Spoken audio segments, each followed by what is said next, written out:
Hi there! Welcome once again to Reading Thucydides Peloponnesian War. Uh, this is going to be a weird one, not a weird one, but no, a normal length one.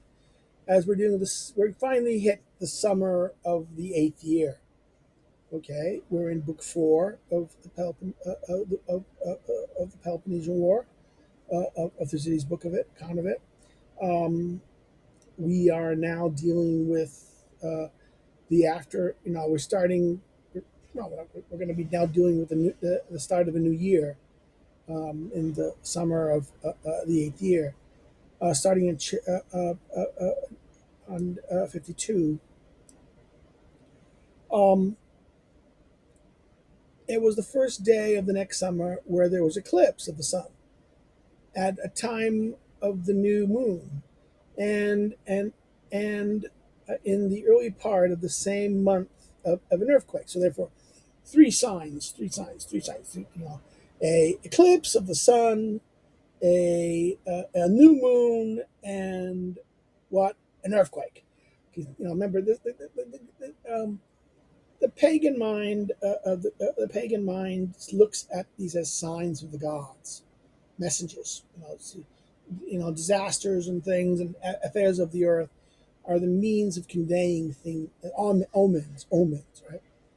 And therefore, these three omens occurring at the same time signify something going on. Meanwhile, the Miletians and the other lesbians exiles set out, for the most part, of the most part of the continent, with mercenaries hired in the Peloponnesus and levied on the spot, and took Retodumus and restored it without injury on the receipt of 2,000 Phoenician starters. After this, they marched against Aristaeus and took the city by treachery, their plan being to free Entrados and the rest of the Achaean cities formerly owned by the Metelians, now held by the Athenians. Once fortified there, they would have every faculty for shipbuilding from the vicinity of Mount Ida, and the consequent abundance of timber and plenty of other supplies, and might from this base easily ravage Lesbos, which was not far off, and make themselves masters of the Aeolian cities on the continent as well. So it starts off with the Mytilean exiles, right? Because this is the map stuff, and the landmark Thucydides edition, which we're using of the Crawley translation, has the Crawley translation have it, but the landmark edition has all these wonderful maps in it, which then points to where the incident is happening. Um, and actually, so remember, Lesbos is over here, so therefore so, this is why.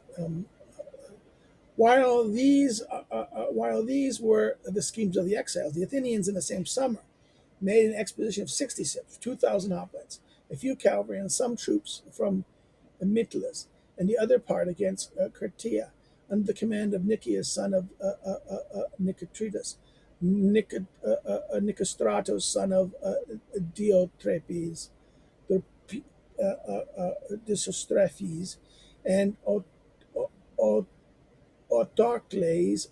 Autocles, son of Ptolemaeus.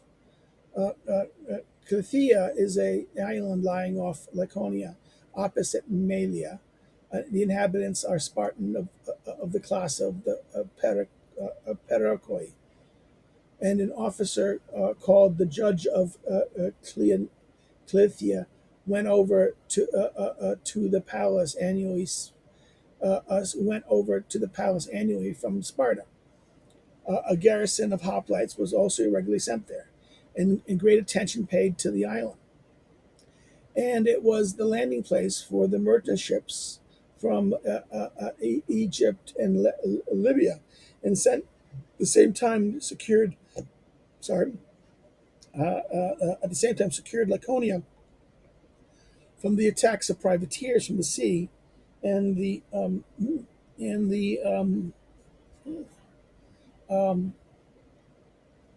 and the only point where it is assailable, and the whole coast rises abruptly towards the Sicilian and Cretan seas.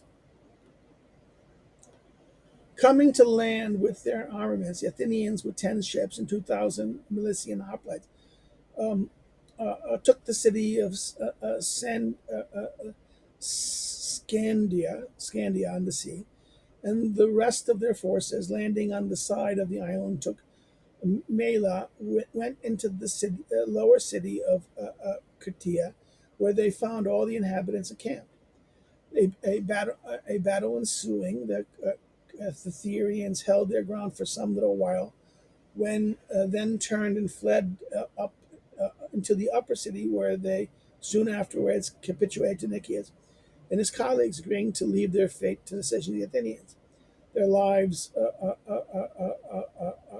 their lives being saved.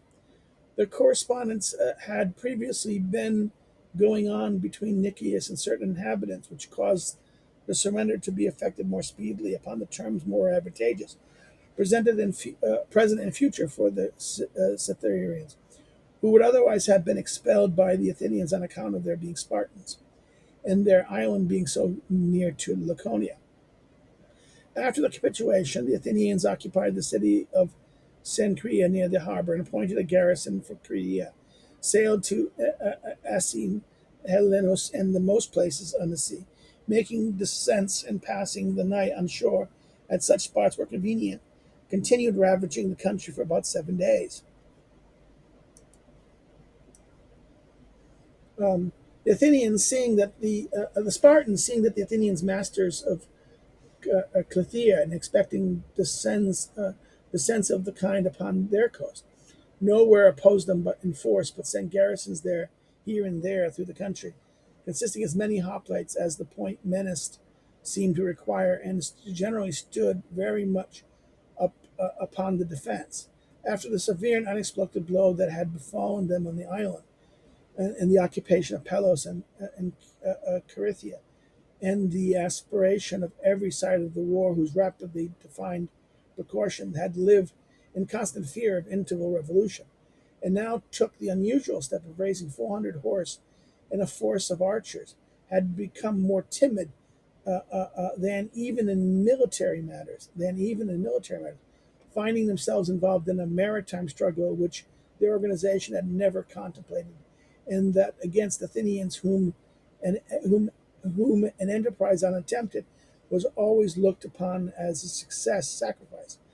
Besides this, there are late numerous reverses of fortune, coming close upon one another without any reason, had thoroughly unnerved them, and they were always afraid of second disaster like that of the island, and thus scarcely dared to take the field, but fancied that they could not stir without a blunder, for being new to the experience of adversity, they had lost all their confidence in themselves. Accordingly, they had allowed the Athenians to ravage the seaboard without making any movements. Their garrisons in the whole neighborhood were descended the descendants were made, always thinking their numbers insufficient and sharing the general feeling. The single garrison which ventured to resist near Cortia and Ambrosia, struck terror by its charge into the scattered mob of light troops, but retreated upon being received by the hoplites, with the loss of a few men and some arms, for which the Athenians set up a trophy, and then set off for Cilicia. From hence they sailed around the Epidaeus Limera, ravaged the part of the country, and then came to Thuria in the Cineran territory upon Argive and Laconian border. This district had been given by its Spartan owners to the expelled Aegeans to inhabit in return for their good offices at times of the earthquake and the rising of the Helots, and because though subjects of Athens, they had always sided with Sparta.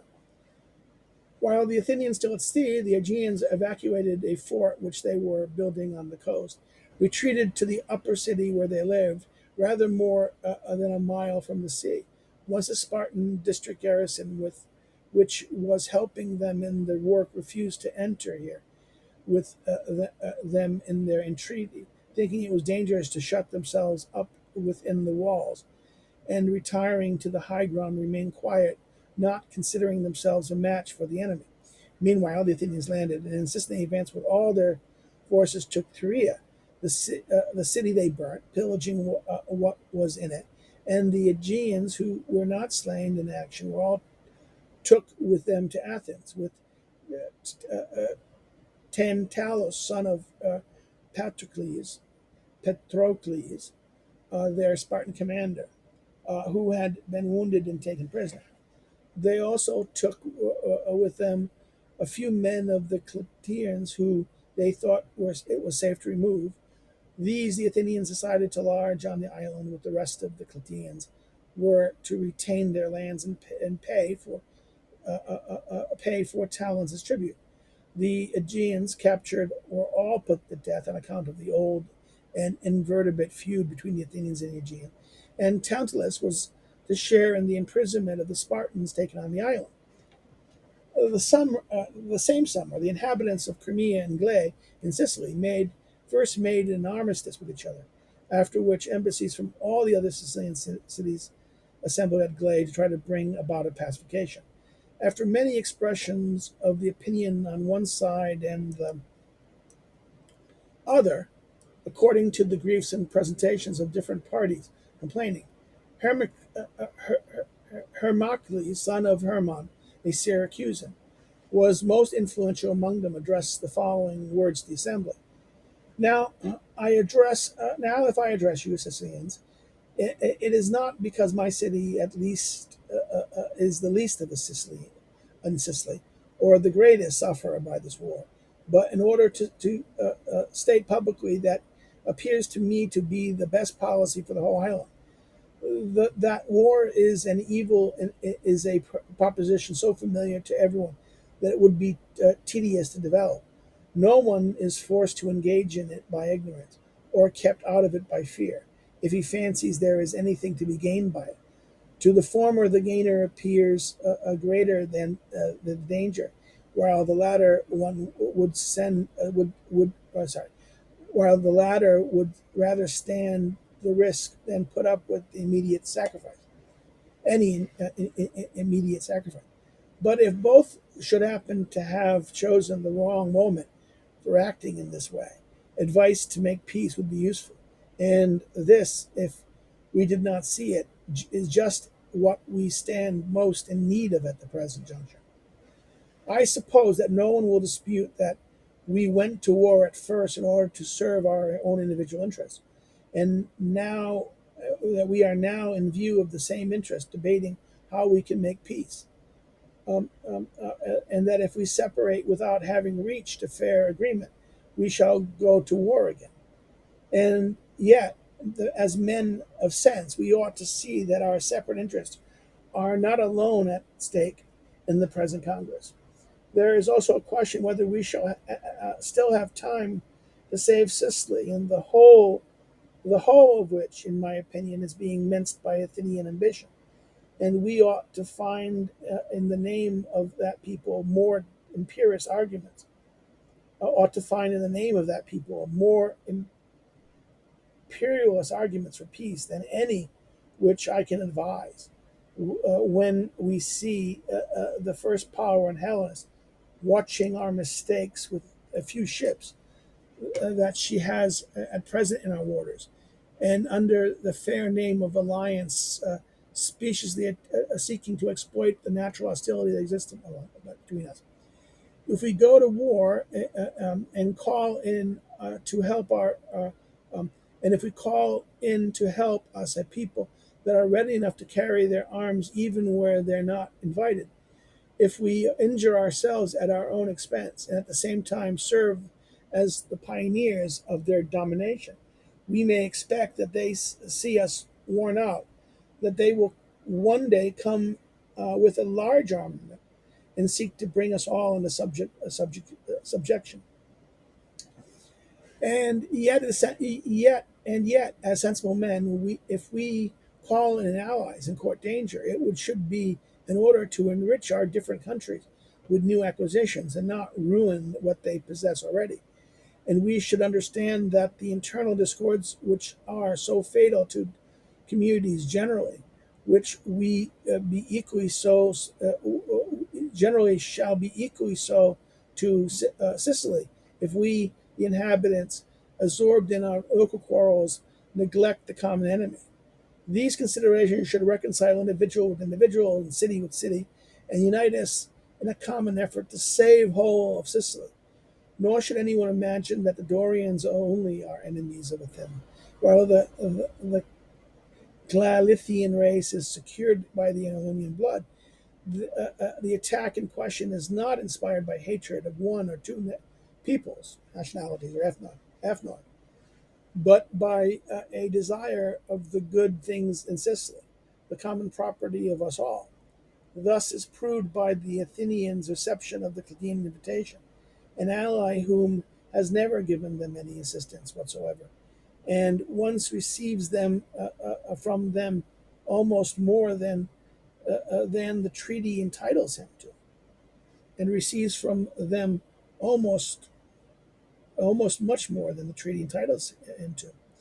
That the Athenians should cherish this ambition and practice this policy as such is very excusable, and I do not blame those who wish to rule, but those who are too ready to serve. It is just as much in man's nature to rule those who submit to them as it is to resist those who molest them. Meanwhile, that is a good, okay.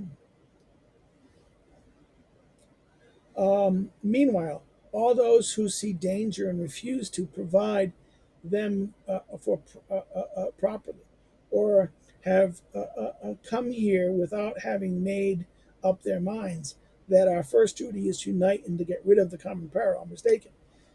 The quickest way to be rid of it is to make peace with each other. And since the Athenians menace is not menace us not from their own country, but from that of those who invited them here.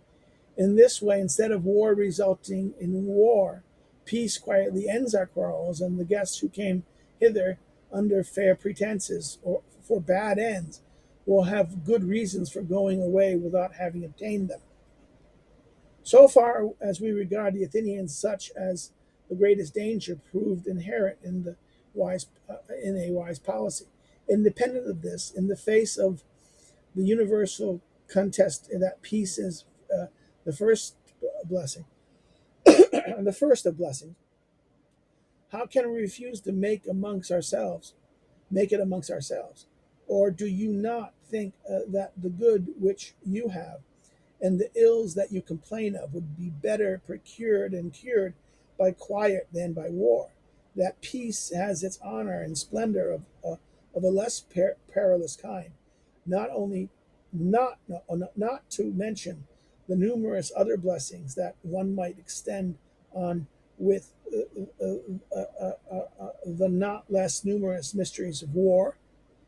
These considerations should teach you not to disregard my words, but rather for everyone to look into them for their own safety. If there be any here who feels certain by right or might to effect his object, let not this surprise be to serve to disappoint him, disappoint serve a disappointment to him. Sorry, we do too severe, be too severe a disappointment to him.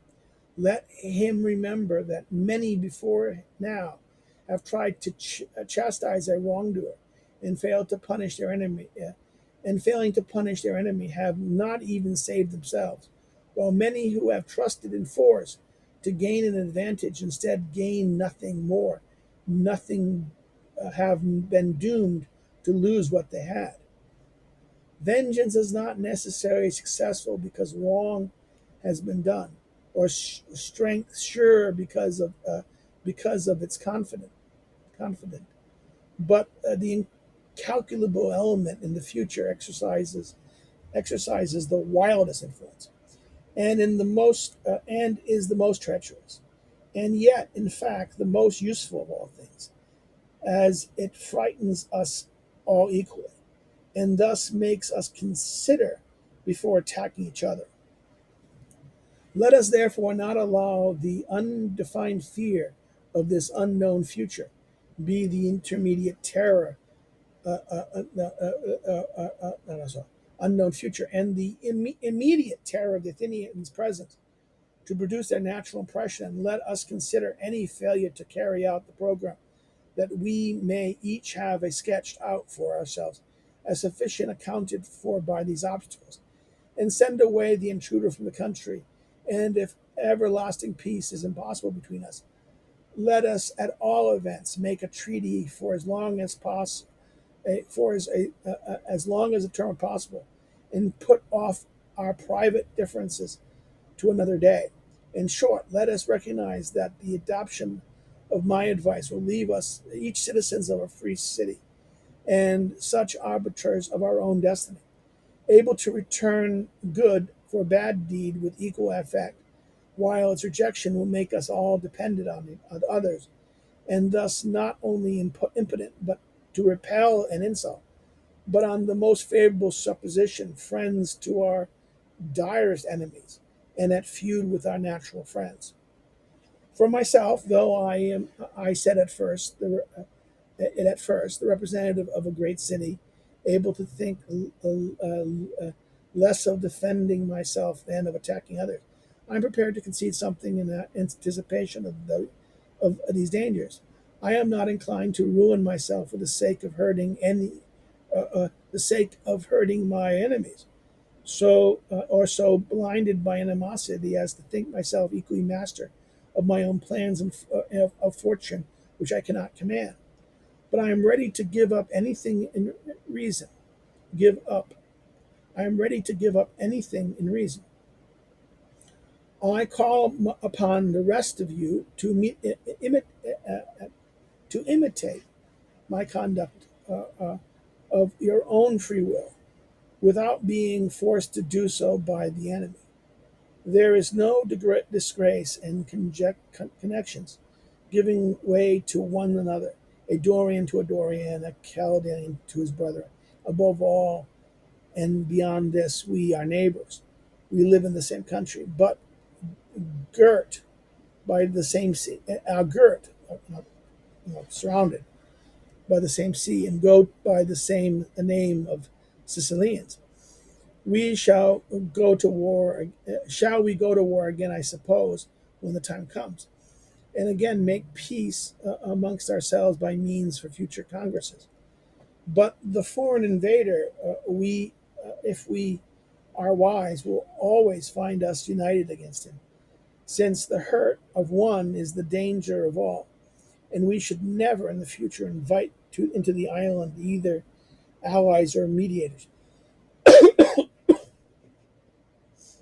By so acting, we shall at the present moment do for Sicily a double service, ridding her once of the Athenians and of civil war, and in the future shall live in freedom at home and be less menaced from abroad. Such were the words of Hermocrates. The Sicilian took his advice and came to an understanding among themselves to end the war, each keeping what they had, the Crimeans taking Morgantia at a fixed price to be paid to the Syracusans, and the allies of the Athenians called the officers in command and told them that they were going to make peace and that they would be included in the treaty. The generals assenting, the peace was concluded, and the Athenian fleet afterwards sailed away from Sicily.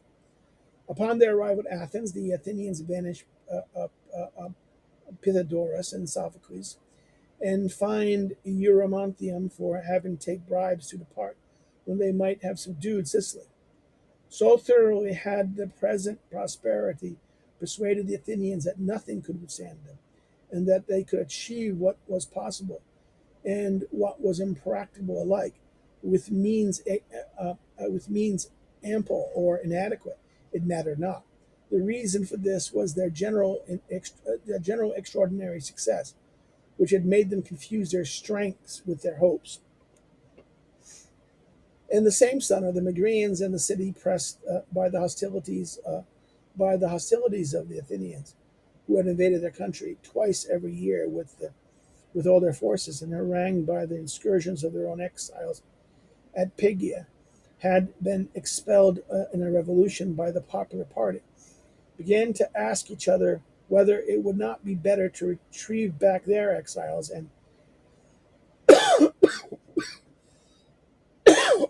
pardon, and to free the city from one of its tour scourges.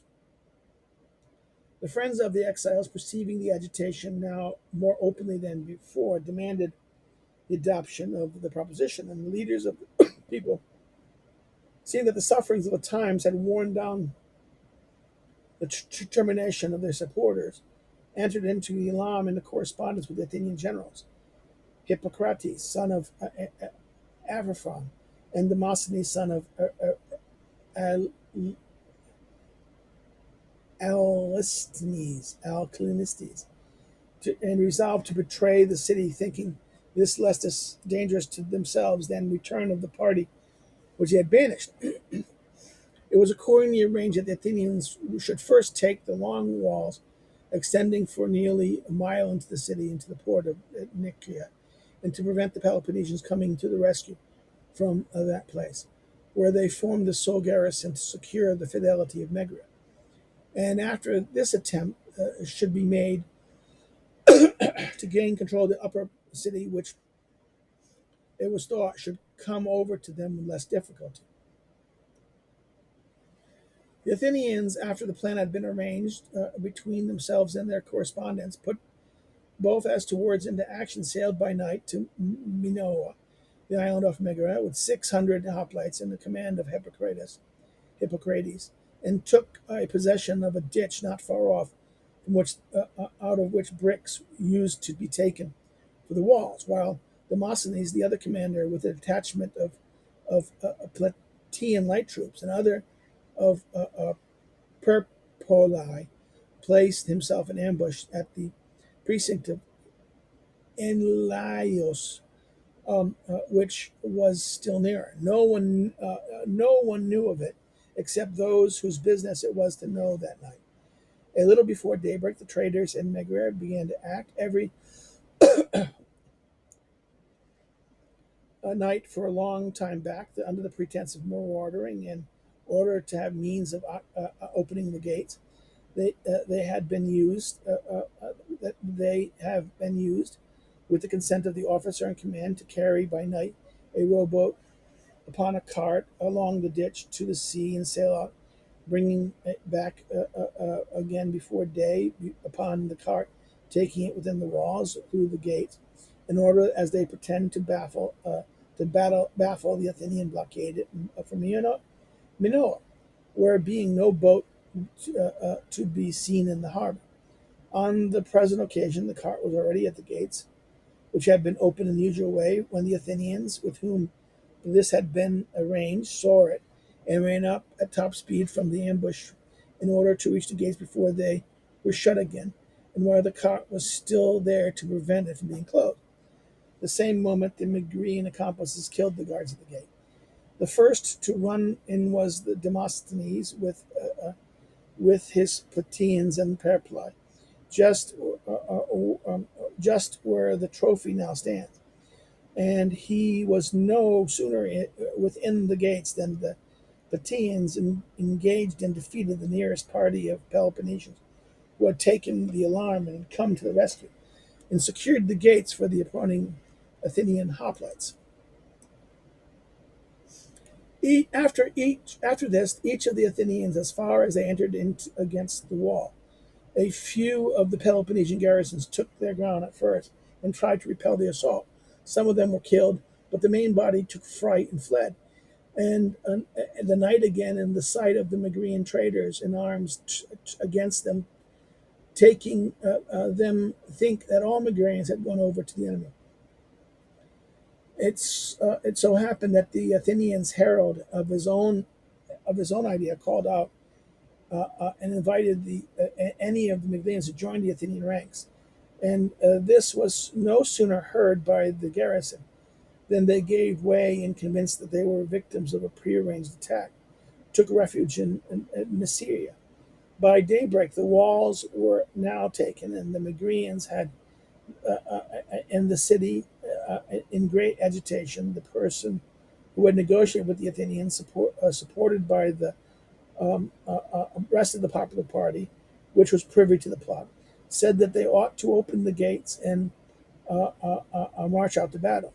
It had been agreed between them and the Athenians that the Athenians should rush in the moment the gates were open, and that the conspirators were to be distinguished from the rest by being anointed with oil and to so avoid being hurt.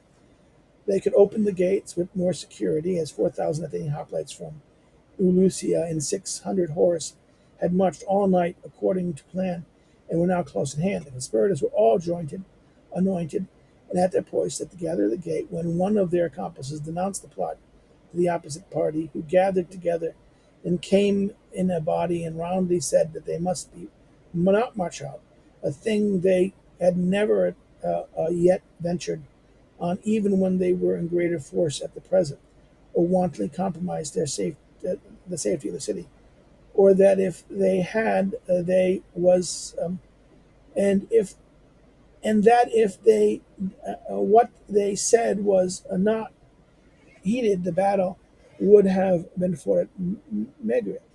For the rest, they gave no sign of their knowledge of the intrigue, but stoutly maintained their advice was the best, and meanwhile kept close and watch of the gates, making it possible for the conspirators to effect the purpose. The Athenian generals, seeing that some obstacle had arisen, and that the capture of the city by force was no longer practicable as once, proceeded to invest Nestria, thinking that if they could take it before relief arrived, the surrender of Megara would follow. Iron.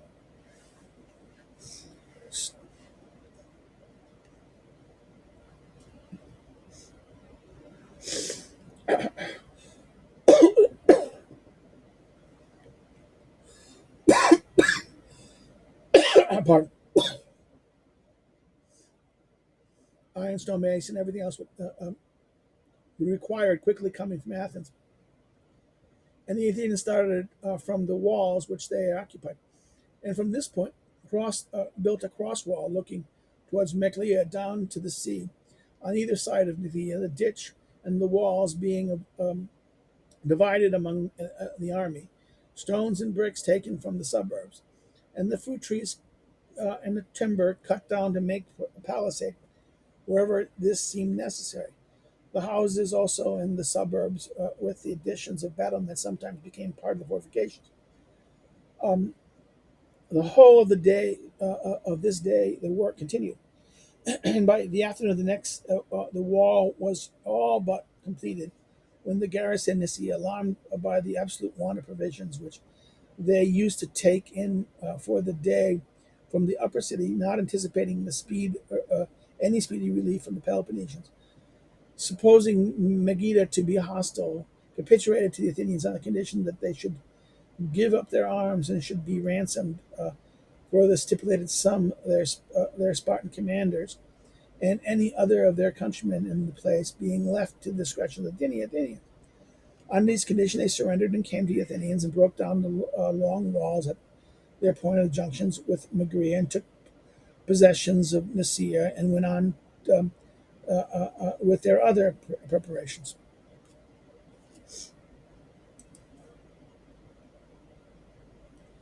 Just at this time, the Spartan Brasius, son of Tellus, happened to be in the neighborhood of Corinth and Corinth, getting ready an army for Thrace.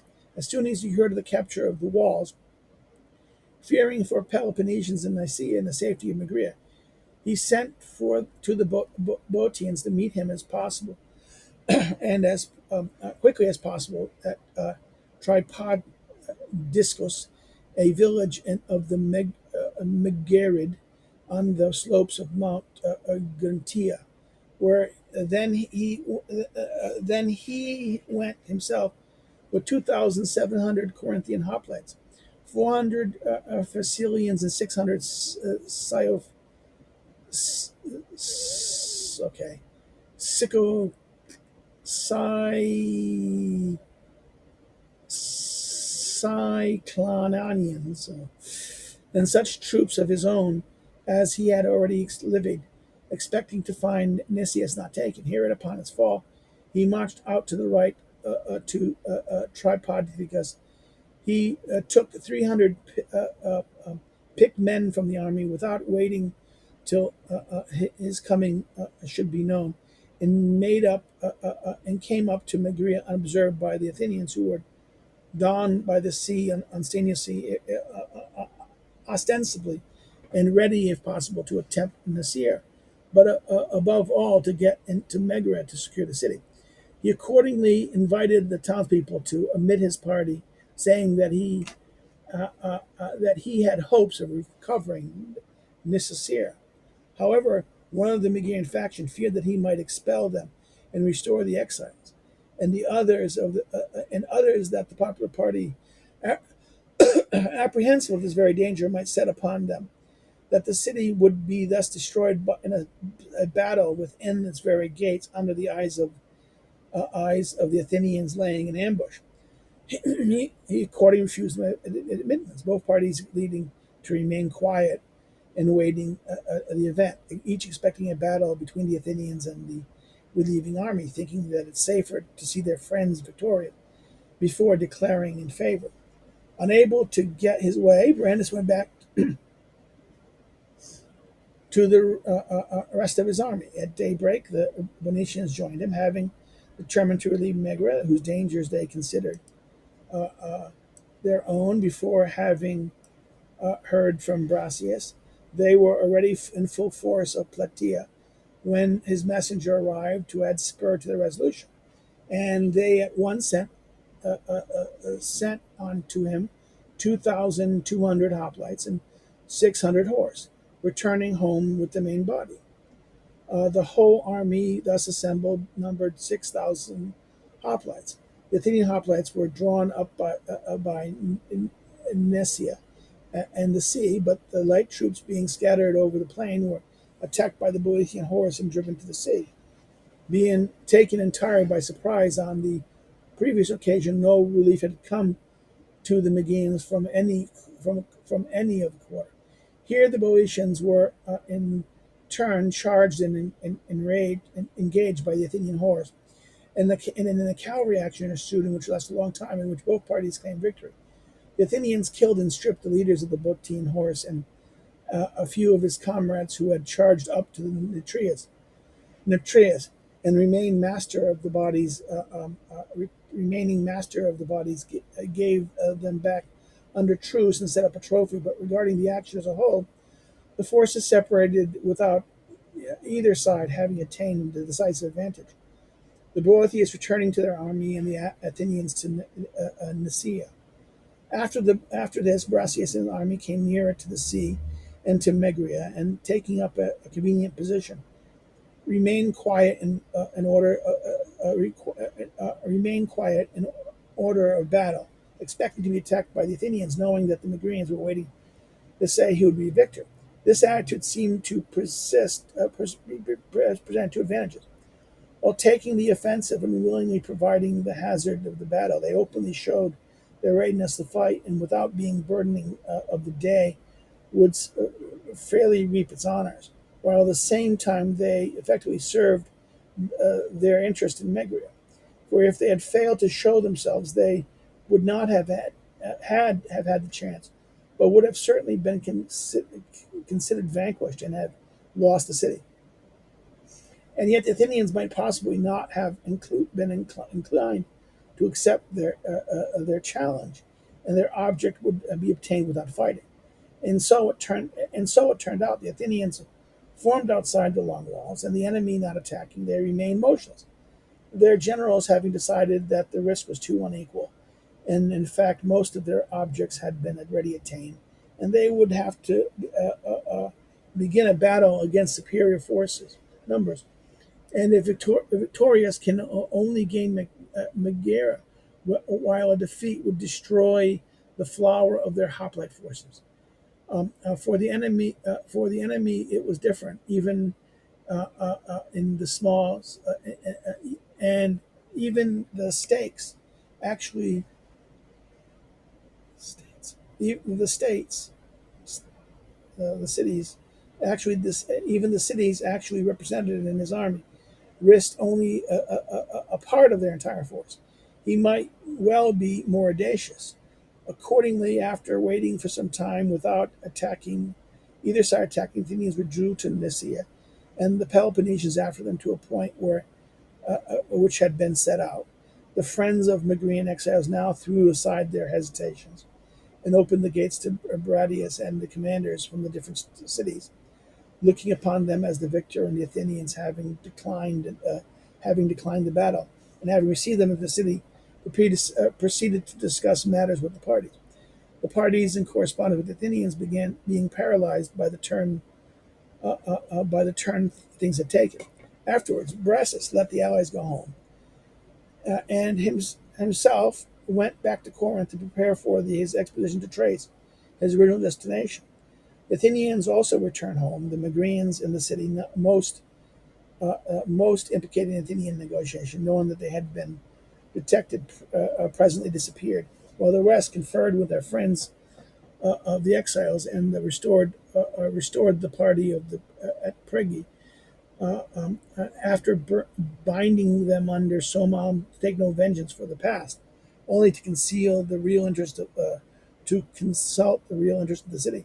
However, as soon as they were in office, they held a review of the hoplites and separating the battalions, picked up about 100 of their enemies, and of those whom were thought to be most involved in the correspondence with the Athenians, brought them before the people, and compelling the vote to be given openly, had them condemned and executed, and established a closed oligarchy in the city. A revolution lasted very long while, although affected a very few partisans.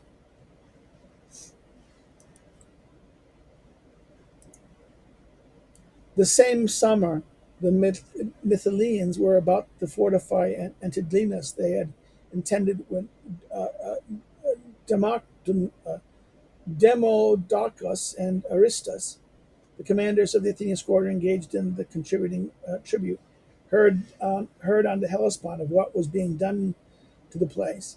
Lacomus, their colleague, having sailed with 10 ships into the Pontus, have contrived fears of it becoming a second Ennea, the place in which the Salmine exiles had established themselves to annoy Samos, helping the Peloponnesians by sending pilots to their navy and keeping the city in agitation after receiving all its outlaws. They accordingly got together a force from the allies and set sail, defeating in battle the troops that met them from the Antidrados and retook the place.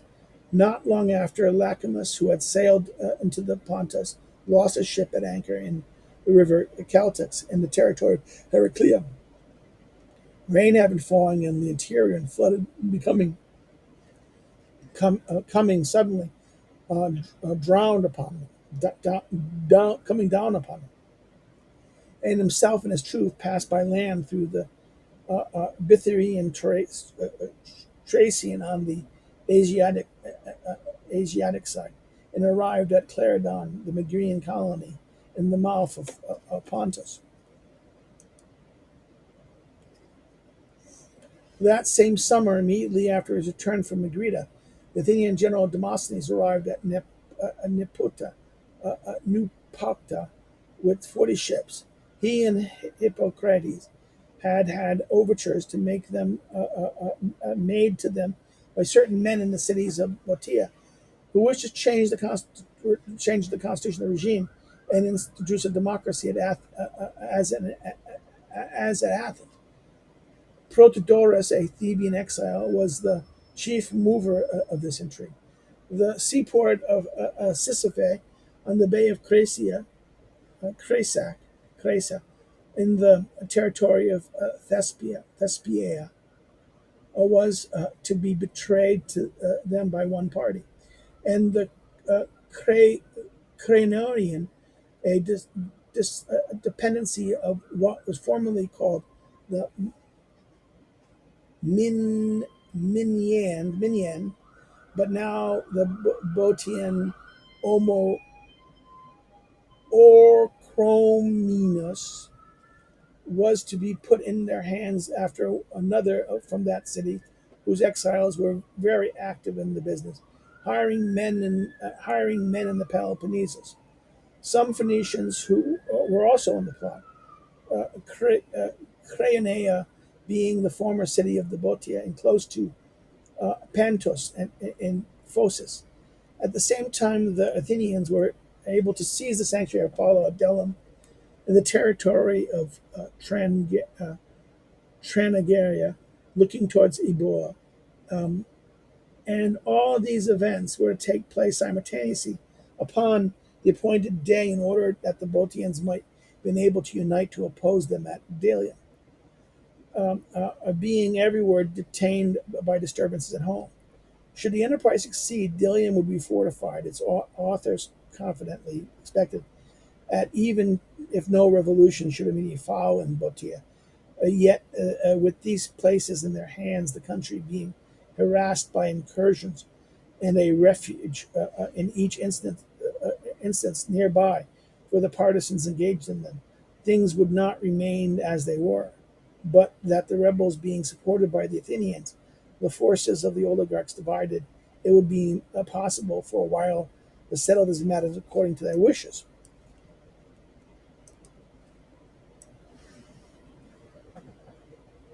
Such was the plot and preparations.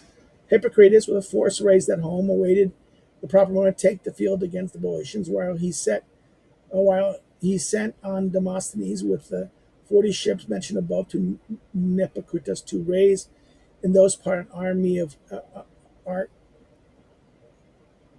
Arcanians and other allies and sail for Scipia, expecting that it would be betrayed. A day having been agreed on for the simultaneous execution of both these operations. Demosthenes on his arrival found Orestes already compelled by the united Anakians to join the Athenian confederacy, and himself raising all the allies in those countries, marched against the subdued Saluthios and the agrarians. Agrarians, okay, agrarians, but agratians, sorry. After which he devoted himself to the preparations necessary to ennoble him to be at Siphae on the appointed day.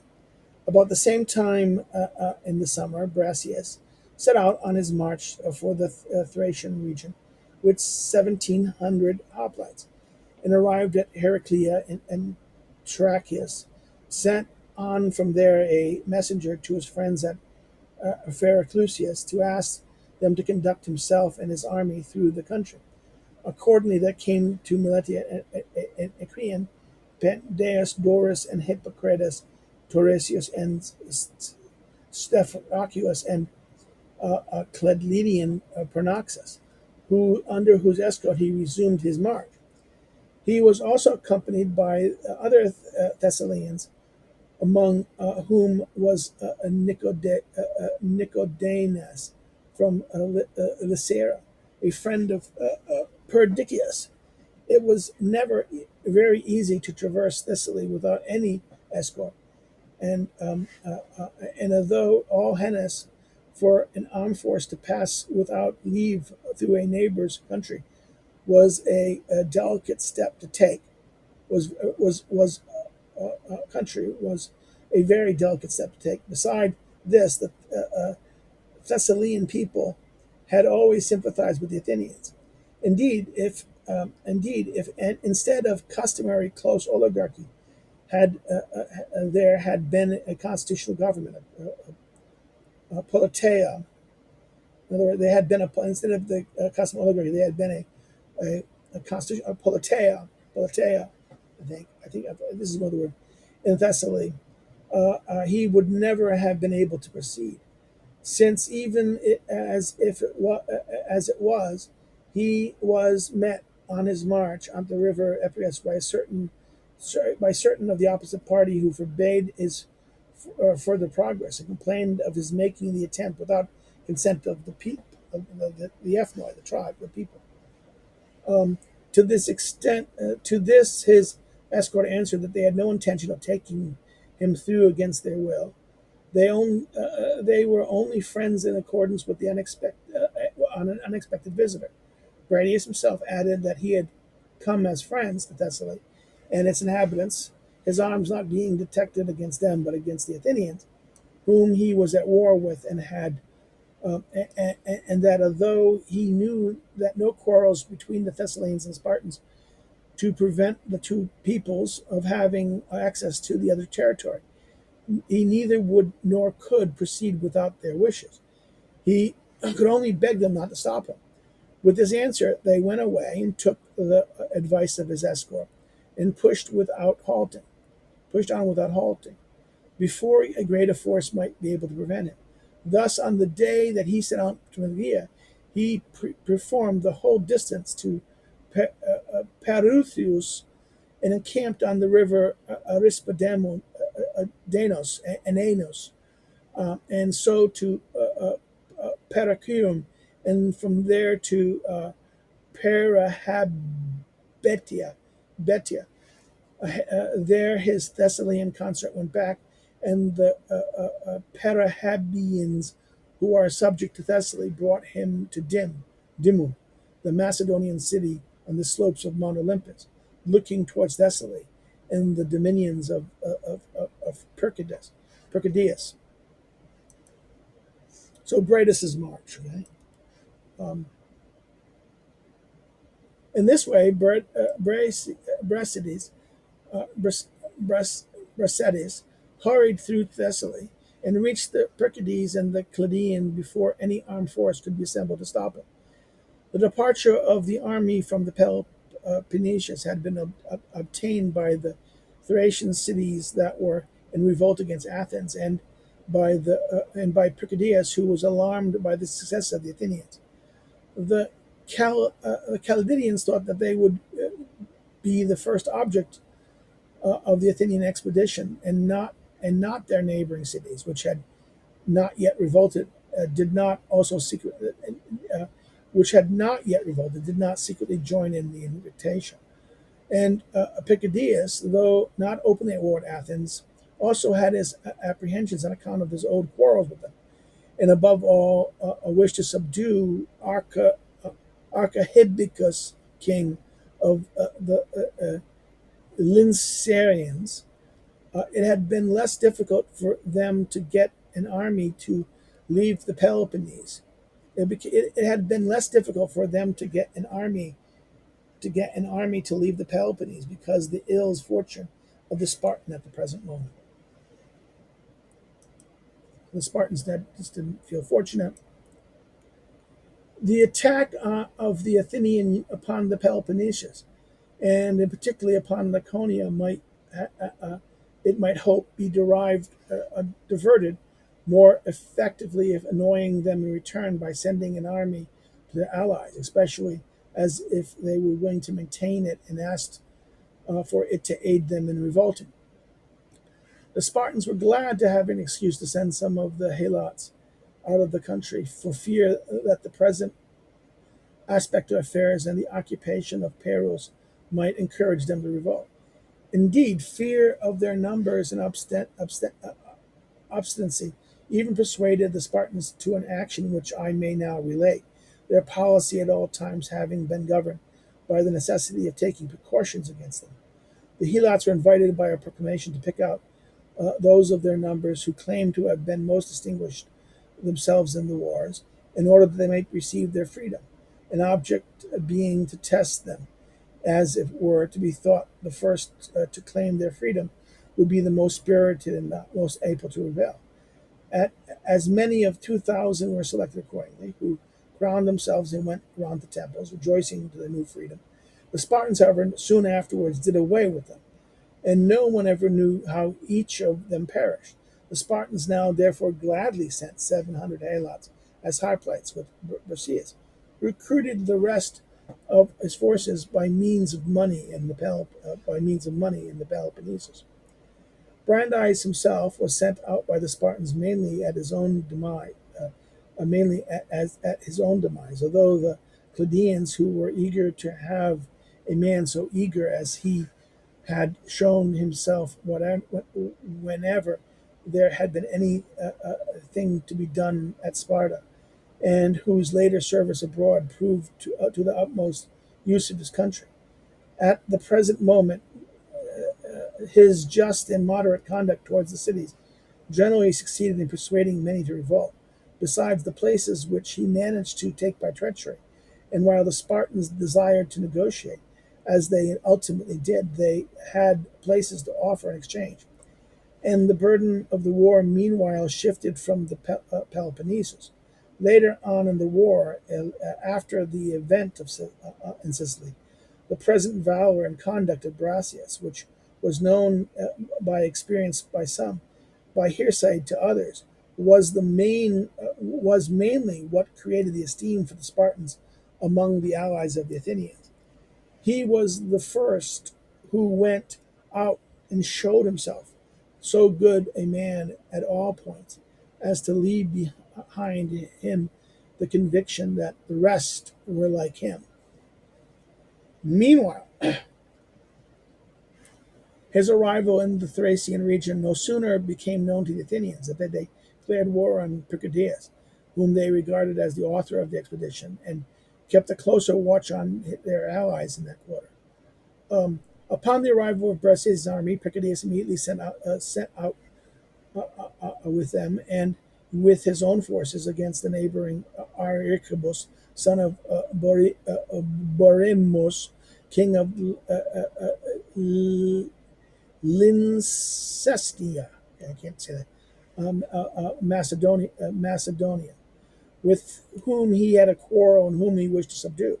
However, when he arrived with his army in Brassus at the pass leading into Lycinius, Bradus told him that before commencing hostilities, he wished to persuade Arhepides to become an ally of Sparta, as Arhepides had already made overtures indicating his willingness to Brasidas to let Brasidas arbitrate between them.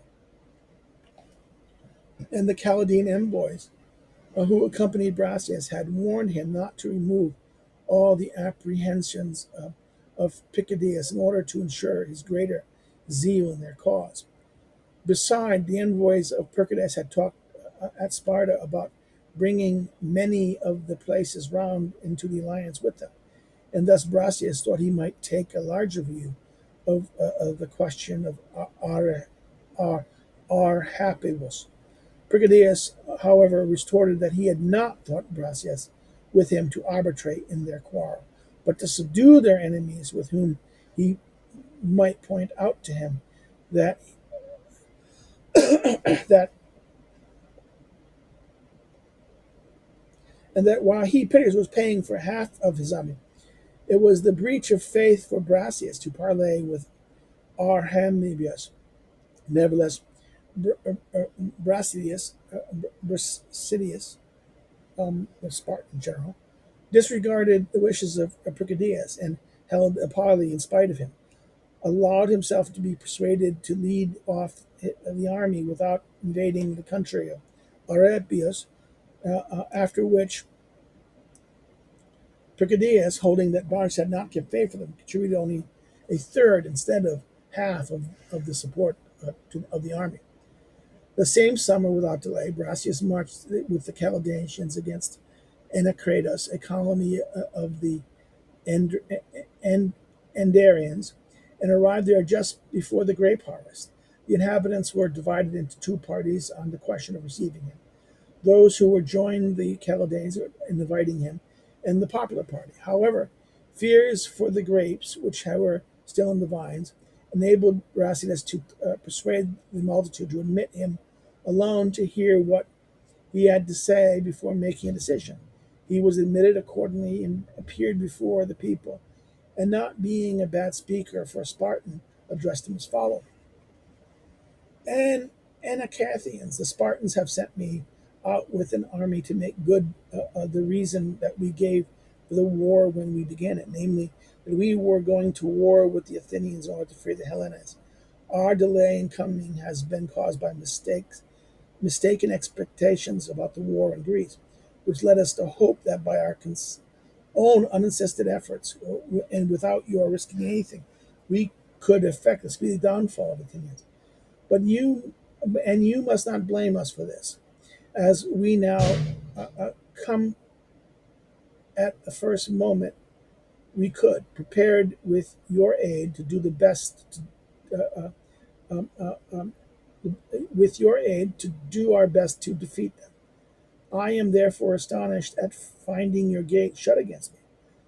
I am not meeting without a better, and not meeting a better welcome. We Spartans thought of you as allies, eager to have us, to whom we should come in spirit even before we were with you in body. And this expedition undertook all the risks of the march of many days through a savage country, and did so. So far did our zeal carry us. It will be a terrible thing that if after this you have other intentions and mean to stand in the way of your own Hellenic freedom. And if it's not merely that you oppose me yourselves, but whether I may go to the people will less inclined to join me on the score that you, to whom I first came, an important city like Anacithus, a prudent men like Anacarians, refuse to admit me. I shall have nothing to prove that the reason which I advance is a true one. It will be said that either that there is something unfair in the freedom which I offer, or that I am here in insufficient force and unable to protect you against the attacks of the Athenians. Yet when I went with an army with I now have to the relief of Nicias, the Athenians did not venture to engage me, although in greater force than I. And it is not likely that they will send by sea against you an army as numerous as they had at Nicosia. As for myself, I have come here not to hurt, but to free the Hellenes. Witness the solemn oath by which I have bound my government, that the allies that I bring over shall be independent. And beside, my object in coming is not to obtain your alliance by force or fraud, but to offer you mine to help you against your Athenian masters. I protest therefore any suspicion of my intention after the guarantees which I offer, and equally so against doubts to my ability to protect you. I invite you to join me without hesitation. Some of you may hang back because they have private enemies, and fear that may put the city into the hands of a party. None need be more tranquil than they. I am not. I am not. I am not come here. I have not. I am not come here to help this party or that. I do not consider that I should be bringing your freedom in any real sense. That if I should disregard your constitution or regime and enslave the many to the few, or the few to the many, this would be heavier than a foreign yoke. We Spartans, instead of being thanked for your pains, should get neither honor nor glory, but on the contrary, reproach. The charges would strengthen our hand in this war against the Athenians would, on our own showing, be merited by ourselves, and more hateful in us than in those who make no pretensions to honesty. As it is more disgraceful for persons of character to take what they covet by fair scheming fraud, seeming fraud, than by open force.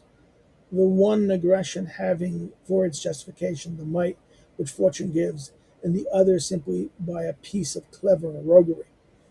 As this matter concerns us greatly, we attend to it with great care. Above and beyond the oaths I have mentioned, what assurances can I give you that it is indeed in our interest to do as what we say here? Then, when you compare our words with our actual past deeds, and find that they are consistent, if to these considerations of you of mine, these considerations of mine, you put in the plea of inability and claim that your friendly feelings should save you from being hurt by your refusal. If you say that your freedom, in our opinion, is not without its danger, but that it is right to offer it to those who can accept it, but not to force it on any who against their will, then I shall take the gods and heroes of your country to witness that I came for your good and was rejected, and shall do my best to compel you by laying waste your land. I shall do so without scruple, being justified by the necessity which constrains me. First, to prevent the Spartans from being damaged by you, their friends,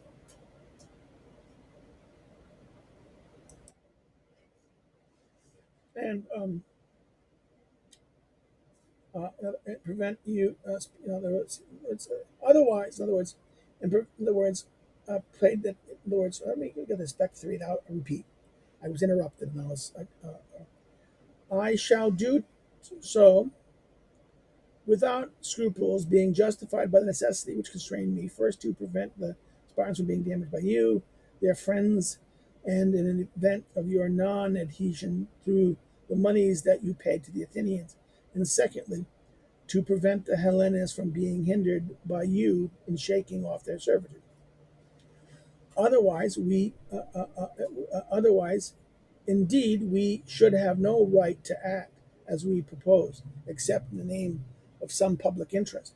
What we call should we Spartans have to free those who do not wish it.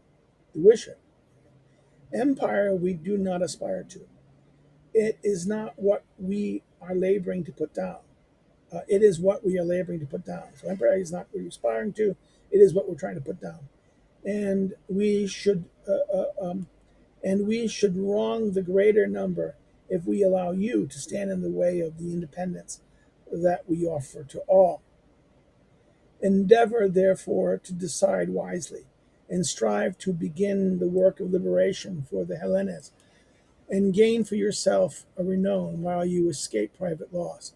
Cover your commonwealth with glory, your community, your political community, with glory.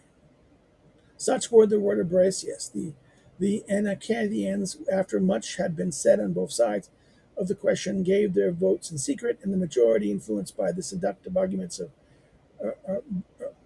Bracius, and by fear of his and by fear for their vintage, decided to revolt from Athens, not, however, admitting the army until they had taken his personal security for the oath sworn by his government before they sent him out, assuring the independence of the allies whom he might bring over. Not long after Stagirus, a colony of the Adrians, followed their example and revolted. Such were the events of the summer. And here ends the summer. Okay, we'll stop. This ends at chapter 88. I'm going to stop here. My throat's getting a little hoarse. You can see me coughing. If you have any questions, please put them below. If you've liked what we've done, so like it and share with a friend. If you want to see more, subscribe. And please subscribe and encourage others who think they join to subscribe as well. You can follow me below on social media that's listed below. And you can, if you want to assist this in any way, you can do Subscribe Star. I don't expect people to do so, but maybe, who knows? Who knows? I again, please put comments if you have them in the area below. I will reply I'm going to end today. Have a good day. Take care.